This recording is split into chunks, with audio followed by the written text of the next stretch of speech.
tercium bau obat. Jadi kami ini membuat penelitian, Ustaz Somad. Apa penelitiannya, Pak? Dikumpulkan satu bakteri, dimasukkan di dalam piring kecil, bakteri, kuman-kuman, diteteskan madu. Apa yang terjadi? Bakteri kuman tidak berkembang biak, malah ada yang mati. Disebutkan madu. Barulah saya paham nasihat nenek-nenek kita dulu, kalau panas dalam ambil madu oleskan, kata dia. Tapi kita tak mau, pedas, perih. Rupanya dokter yang bercakap baru kita percaya. Bakteri tak berkembang bahkan mati. Bakteri panas dalam bibir, dioleskan madu, kering mati. Kenapa kita tak percaya pada nenek kita? Karena mereka tak terdaftar di fakultas kedokteran. Artinya apa? Sekolahkan anak-anak kita fakultas kedokteran, tapi juga dia belajar hadis-hadis Nabi. Nanti kalau dia ekonominya bagus, ditunjang oleh pemerintah, ada program-programnya, bicara dia tentang kesehatan, ustadz menyampaikan hadisnya, anak-anak dari kedokteran menyampaikan secara medisnya, pemasaran, bangkitlah ekonomi umat. Kalau ekonominya bangkit, maka negeri ini akan tetap menjadi baldatun thayyibatun wa rabbun. Itulah 4 pertanyaan bocoran yang akan kita jawab di akhirat nanti. Tapi 4 pertanyaan ini bukan untuk dihafal, tapi diamalkan. Saya mau setelah pengajian ini ada yang berubah dari PNS ASN kita. Alhamdulillah Ustaz Somad, sejak pengajian yang Ustaz buat dengan pertanyaan kemarin 4 itu ada perubahan. Dulu pegawai kami terlambat terus datangnya jam 8.10, jam 8.15. Tapi sekarang mereka sudah mulai cepat Pak Ustaz. Yang dulu jam 8.15, sekarang datang jam 8.05. Masih lewat juga itu. Kita maunya on time, tepat waktu. Kalaulah pegawai memahami bahwa kerjanya itu ibadah, tidak perlu ada Satpol PP yang razia ke mall. Kalaulah pegawai memahami bahwa kerjanya itu ibadah, tidak perlu ada pengecekan. Tapi kan mesti ada inspektorat, mesti ada BPK, mesti ada pengawas. Betul, tapi pengawas yang lebih daripada segala pengawas adalah dia. Siapa dia? La ta'khudhuhu sinatun wala naum. Syukuri nikmat ASN ini, maka Allah akan tambah sesuai janji Allah. La in syakartum la azidannakum wa la in kafartum. Tapi kalau kamu kufur, azabku amat sangat menyedihkan. Saya mulai dari jam 8.15, sekarang pas jam 9:15. Yang saya pakai jam saya, jam Bapak Ibu pakai sendiri. 1 jam. Mana-mana saya ceramah tak lebih dari 1 jam. Di Tanjung Pinang 1 jam, kemarin di Kinabalu di Sabah 1 jam, beberapa tahun yang lalu di Melbourne, di Sydney, di Canberra 1 jam.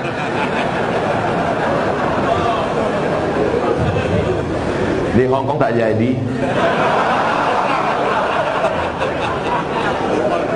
Di Timor Leste cuma sampai airport, 1 jam di airport dihalau orang tu balik. Macam-macam pengalaman jadi ustaz. Bagaimana hukumnya pejabat yang selalu menang sendiri dan selalu menyalahkan anak buahnya? Ini bukan pertanyaan, ini balas dendam. Ini sakit hati dia. Kemana caranya supaya Ustaz Somad menghantam pemimpin dunia? Buat lu pertanyaan. Itu pula masalahnya.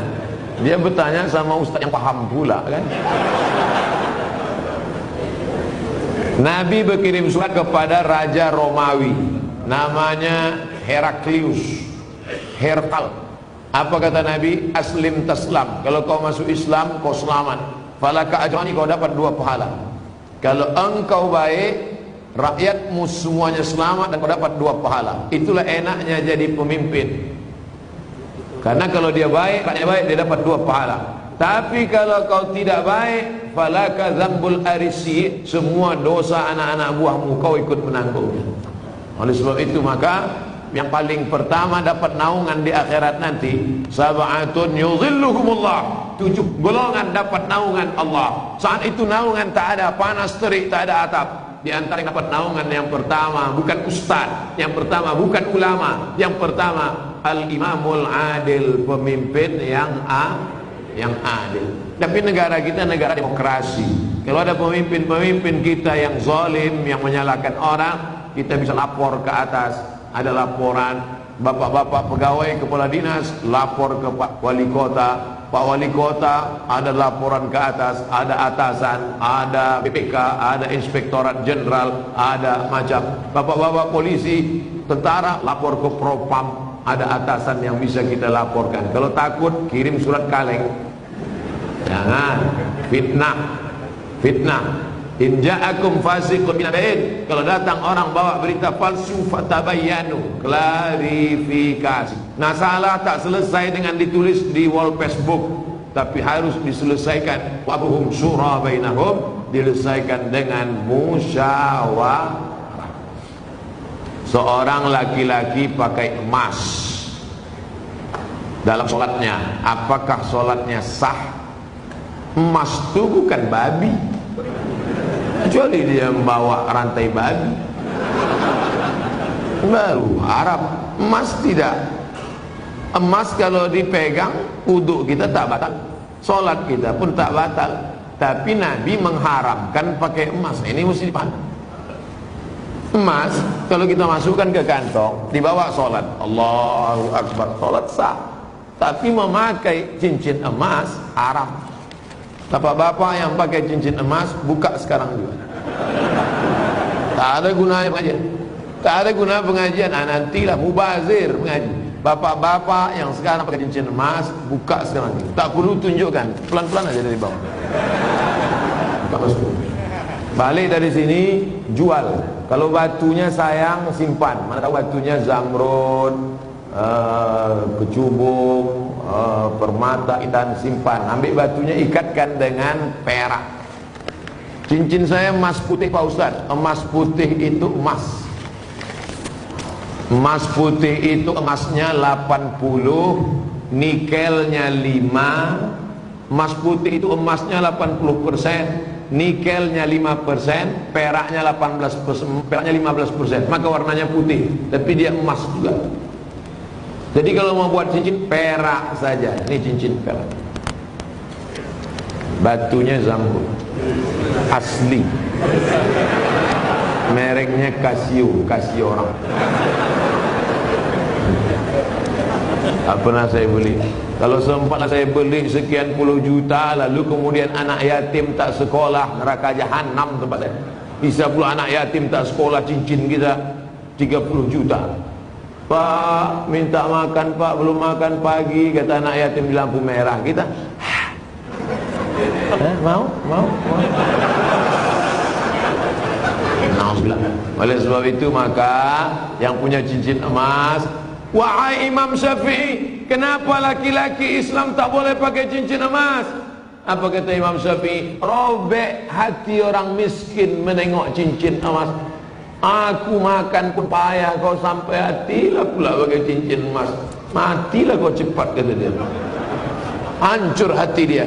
Itu alasan ulama dulu. Tapi rupanya sekarang setelah ditemukan emas itu ada molekul-molekul kecil masuk ke dalam pori-pori, masuk ke dalam darah, masuk ke dalam jantung, menyebabkan penyakit Alzheimer, penyakit tua sebelum masanya, penyakit lemah, tak bertenaga. Banyak orang yang sudah kena, pokoknya emas.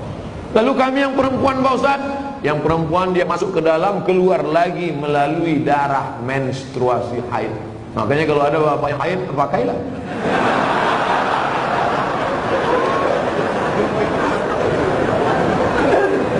Saya selalu ketiduran, tak dapat sholat subuh.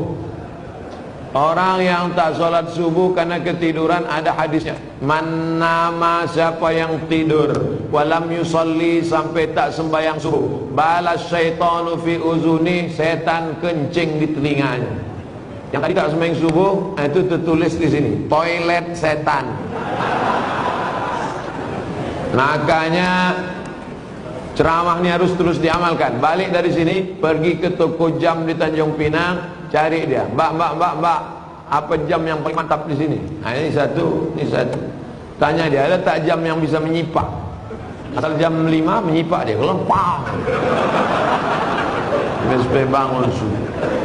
Ibu-ibu yang membangunkan lakinya, rahimallahu mra'atan, Allah mencurahkan rahmat pada laki-laki, aiqadha ahlahu, yang membangunkan istrinya untuk salat subuh. Bangun mama, mama bangun. Kan tweet bangun. Tak jaga-jaga juga. Dibangunkan baik-baik tak juga kau jaga. Bangun ibu. Tapi sekarang tak jelas lagi dunia ini Ustaz. Entah siapa yang membangunkan, entah siapa yang dibangunkan. Ibu tu pula yang membawa air setiap bangun. Yang aslinya kalianlah laki-laki yang membangunkan perempuan. Tak satu dua perempuan mengadu melapor, Ustaz, kusangka dulu kalau nikah sama dia aku bahagia, dia PNS golongan 4A, gajinya banyak, punyanya hebat, rumahnya besar, mobilnya mewah. Ternyata setelah nikah sama dia menderita, Ustaz, macam tidur sama babi hutan. Walaupun hidup 1000 tahun, kalau tak sembayang apa gunanya? Walaupun hidup 1000 tahun, kalau tak sembayang apa gunanya? Besok pagi masak sarapan, ibu nyanyikan lagu itu. Walaupun hidup 1000 tahun, sambil ngacau, walaupun hidup. Kau nyindir aku ya? Enggak, aku tak ada nyindir. Aku tak ada nyindir. Ini lagu Ustaz Somad semalam waktu di masjid.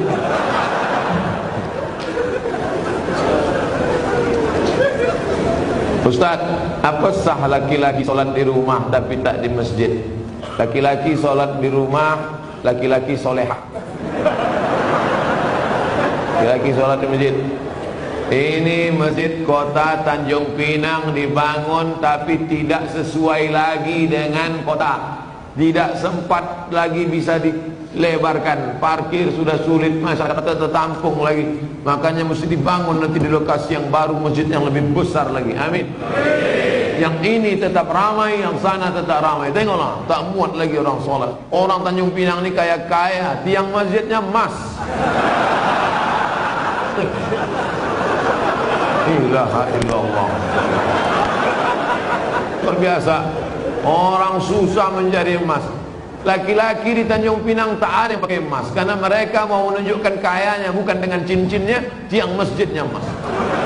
Hebatnya lagi di Tanjung Pinang, walaupun tiang masjidnya emas, tapi jendelanya tak pakai kosen. Menunjukkan apa? Aman. Tanjung Pinang aman, tak ada pencuri. Kadang-kadang kita masuk ke salah satu masjid, kotak infak dicor. Kotak infak pakai rantai besi, pakai gembok. Di sini aman. Coba tengok masjid, lampunya pula macam lampu Masjid Nabawi. Luar biasa, hebat. Entah emas tak kuningan.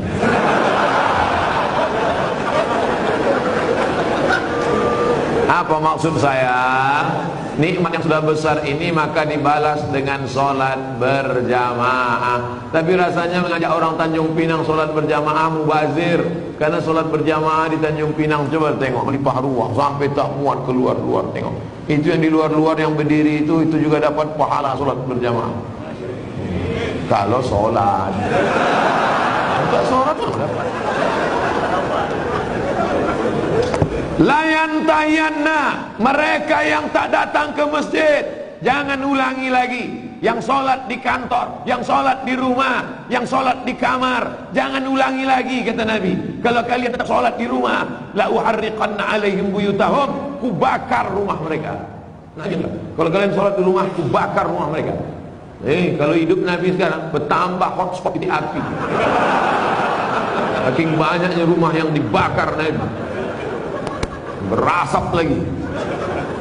Ustaz janganlah sebut-sebut asap. Asap Tanjung Pinang ini kan dari kampung Ustaz juga. Saya tahu, ku tahu apa yang ada dalam hati. Sebelumnya dari malam saya niat sholat subuh, tapi saya bangunnya jam 6 pagi waktu setempat. Apakah masih boleh sholat? Ini bukan menanya, menawar.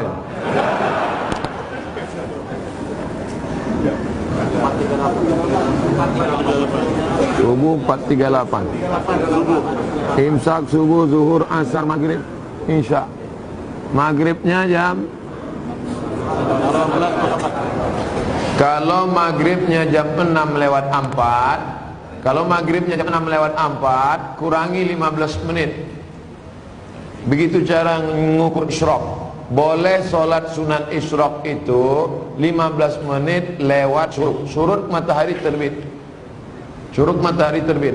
Jadi kalau begitu, syuruk matahari terbit di Tanjung Pinang jam 5.50. 5.50 tambah 15 menit baru boleh sholat sunat isyraq jam 6:05. Itu jam kita ini imsak ada tapi isyraq tak ada. Cara mudah untuk isyraq, tengok maghribnya.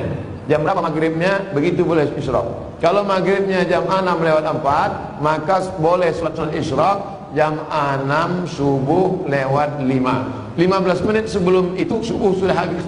Maka di Tanjung Pinang untuk saat ini subuh sudah habis jam 5.50. Kawan dibangun jam 6. Ini kencing toilet setan juga. Oleh sebab itu jangan sampai tak sholat subuh. Bangun sholat subuh walaupun lambat jam 5.30. Ada waktu 20 menit lagi, jangan langsung sholat subuh, tapi qabliyah subuh. Karena qabliyah subuh khairum minad dunya wa ma fiha. Usolli sunat as-subhi rak'ataini qabliyatan. Rakaat pertama qul ya ayyuhal kafirun. Rakaat kedua qul huwallahu ahad. Baru iqamat, baru sholat subuh. Jangan tinggalkan qabliyah subuh. Jangan tinggalkan qabliyah subuh walaupun terlambat. Apakah ambil zakat menunggu orang minta zakat atau mencari yang wajib zakat menerima zakat? Khudz, ambil. Ambil zakat, khudz, ambil.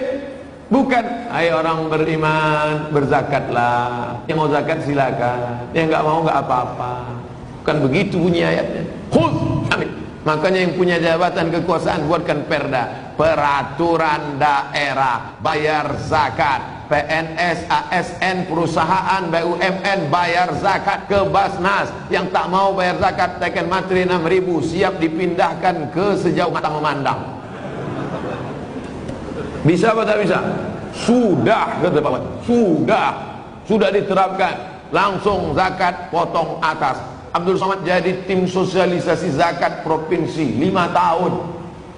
Bayarlah zakat. Tak takut orang. Tak ada jabatan, tak ada kekuasaan. Tapi begitu bupati tanda tangan perda bayar zakat, langsung 10 miliar. Selama saya ceramah, yang paling besar zakatnya Aceh Barat, Meulabu, 15 miliar kabupaten. 15 M. Pas saya ceramah sana, saya tak tahu. Saya pun ceramah di kampung saya di Riau ada kabupaten 10 miliar. Mereka senyum-senyum. Pas makan, berapa tadi Ustaz? 10 saya bilang. Kami 15. Dalam mati saya Abdul Somad akan datang kalau mau ceramah tanya dulu. Pastikan kita lebih besar. Maka saya ingat betul itu. Mau labuh itu 15 M dulu 4 tahun yang lalu. Sekarang lebih besar lagi. Bagaimana cara menegur khotib yang lupa rukun khutbah? Kasih tahu, Pak Khotib lupa rukun khutbah 5. Semua laki-laki di sini wajib bisa khutbah. Karena mana tahu nanti pergi ke pulau, kebetulan ditugaskan Pak Wali pergi ke pulau, sampai di pulau ada sholat Jumat. Apa kata pengurus masjid? Hari ini Jumat tidak jadi karena enggak ada khotib.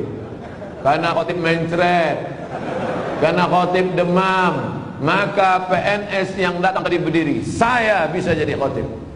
5 rukun khutbah. Naik ke atas mimbar, alhamdulillah wassalatu wassalamu ala rasulillah ya ayyuhalladzina amanu taqullah usikum wa nafsi bitaqwallah Allahumma fil muslimina wal muslimat. Duduk. Habis itu tegak lagi, alhamdulillah Allahumma salli ala sayyidina Muhammad ya ayyuhalladzina amanu taqullah usikum wa nafsi bi taqwallah, Allahumma fil muslimina wal muslimat. Dah, omat. Rukun khutbah cuma 5. Alhamdulillah, salawat, ayat, wasiat takwa, doa. Alhamdulillah, salawat, ayat, wasiat takwa, doa. Selesai sholat, bapak dari mana? PNS Tanjung Pinang. Kok pendek kali rukunnya? Aku masih syukur bisa, kau tak bisa lagi.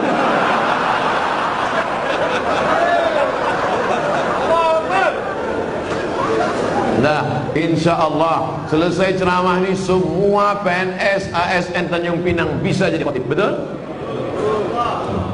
Sependek itu pun ada juga yang ragu naik ke atas. Nanti latihan dulu, karena kadang walaupun kita hafal, karena grogi naik ke atas hilang juga yang 5.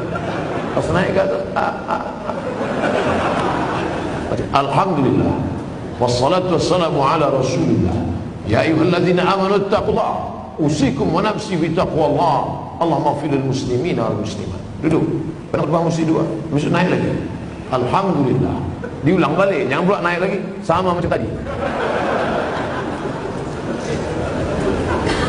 Apa pendapat Ustaz tentang filem The Santri yang tidak mencerminkan kehidupan pesantren yang sebenarnya dan disutradarai oleh Livi Zeng yang kontroversi itu? Kalian mancing-mancing ah.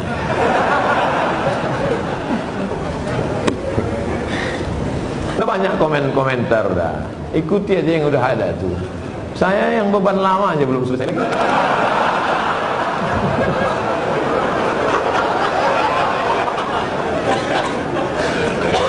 Haram hukumnya masuk ke rumah ibadah orang lain. Haram. Saya tak nonton film ini sampai habis. Baru menengok trailernya. Tapi di dalam itu yang bisa saya komentari, pertama masuk ke rumah ibadah. Karena Nabi tak mau masuk ke dalam tempat fihi surah wat tamathil, kalau di dalam itu ada patung berhala. Maka dalam Islam mazhab Syafi'i mengharamkan masuk ke dalam rumah ibadah di dalamnya ada berhala. Mazhab Syafi'i. Kita pakai mazhab apa? Mazhab Syafi'i. 2. Tentang masalah laki-laki perempuan berdua-duaan tak mahram. Anak-anak. La yakhluwanna rajulun ma'a imra'atin illa ma'adhi mahramin. Oleh sebab itu maka kita jaga anak cucu kita dari perbuatan-perbuatan maksiat. Bahwa ada misi-misi sesuatu di balik ini semua, wallahu a'lam bishawab. Kita akan diminta tanggung jawab di hadapan Allah Subhanahu wa taala. Islam tak perlu diajari bagaimana berinteraksi sosial dengan saudara kita non muslim, karena kita sudah lama bertetangga, apalagi orang Tanjung Pinang. Seandainya orang Tanjung Pinang ini ekstrim, tak akan ada orang Tionghoa di Tanjung Pinang. Kita semuanya bisa menerima, siapapun yang datang semua bertetangga, berkawan, besar. Tapi kalau sudah dalam masalah ibadah, ritual, tak ada tawar menawar. Wala ana abidum ma'abatum wala antum abiduna ma'abud lakum dinukum. Ini sekarang banyak yang tak bisa membedakan kebablasan, tak bisa membedakan mana toleransi, mana tolerasin. Harus bisa dibedakan. Jangan karena toleransi mengorbankan keyakinan akidah anak-anak kita, na'udzubillah. Dan orang-orang yang pernah di pesantren pun ketika menonton itu, ini bukan anak pesantren. Anak pesantren tak begitu. Bagaimana tanggapan Ustaz tentang disertasi Dr. Abdul Aziz mengenai seks pranikah? Ini tulisan seorang bernama Sahrur. Apa namanya? Sahrur. Bukan Pak Sahrul. Pak Sahrul Pak wali kita. Seorang laki-laki namanya Sahrur. Sahrur artinya burung. Nama jenis burung hitam warnanya. Itu nama dia, orang Suriah. Sahrur ini kuliahnya di Moskow. Aliran pemikirannya kiri. Apa itu maknanya kalau kiri? Komunis. Sahrur ini komunis. Sekolahnya di Moskow. Pulang dia dari Moskow, dibacanya Quran, dilepaskannya dari asbabun nuzul, dilepaskannya dari nasikh mansukh, dilepaskannya dari tafsir bil ma'thur, ditafsirkannya dengan pakai otak dia sendiri, dipakainya dengan ilmu bahasa, pendekatannya dia selalu pakai bahasa.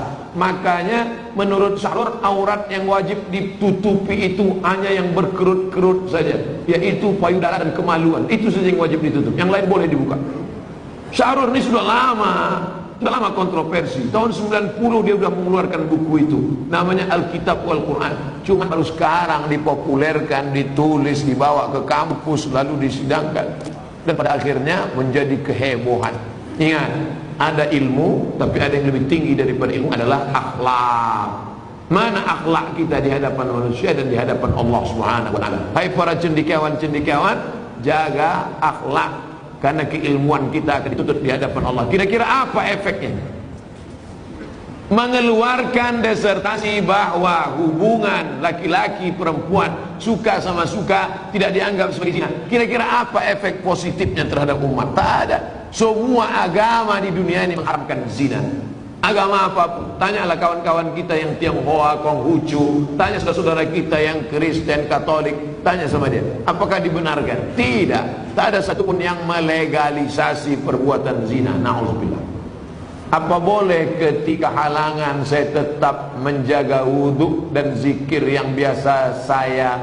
Perempuan yang berhalangan boleh berwudhu, perempuan yang berhalangan boleh tetap berzikir. Yang tak boleh baca Quran, tak boleh baca Quran, tak boleh pegang Quran, tak boleh i'tikaf di masjid, tak boleh tawaf, tak boleh solat, tak boleh puasa. Adapun berzikir tetap. Baca Quran yang ayat fungsinya sebagai doa boleh. Mana itu ayat sebagai doa? Naik kendaraan, subhanalladzi sakhkhara lana hadza wa ma kunna lahu muqrinin. Itu adalah ayat Quran, tapi fungsinya waktu naik kendaraan sebagai doa. Rabbana atina fid dunya, itu doa, tapi dalam ayat Quran maka fungsinya sebagai doa boleh.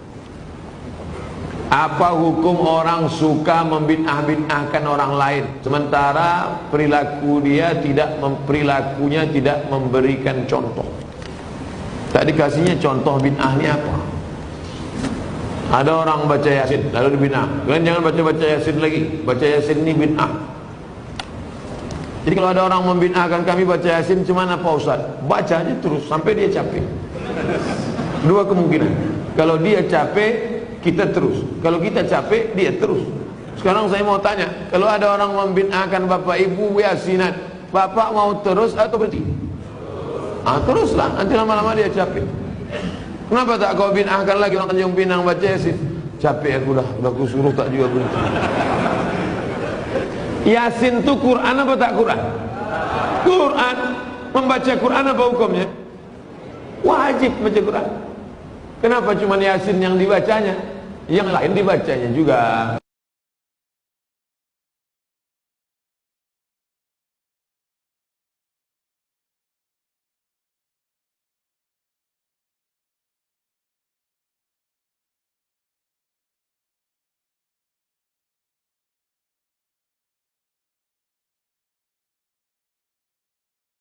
Dua gendang, kalau tak sehat mati. Kadang laki-laki ini banyak marah sama bininya. Apa kau ni baca Yasin aja? Bang, aku baca ni persiapan untuk abang juga. Nanti kalau bapak tu agak demam sikit, Yasin. InsyaAllah bang, dua gendang ini bang.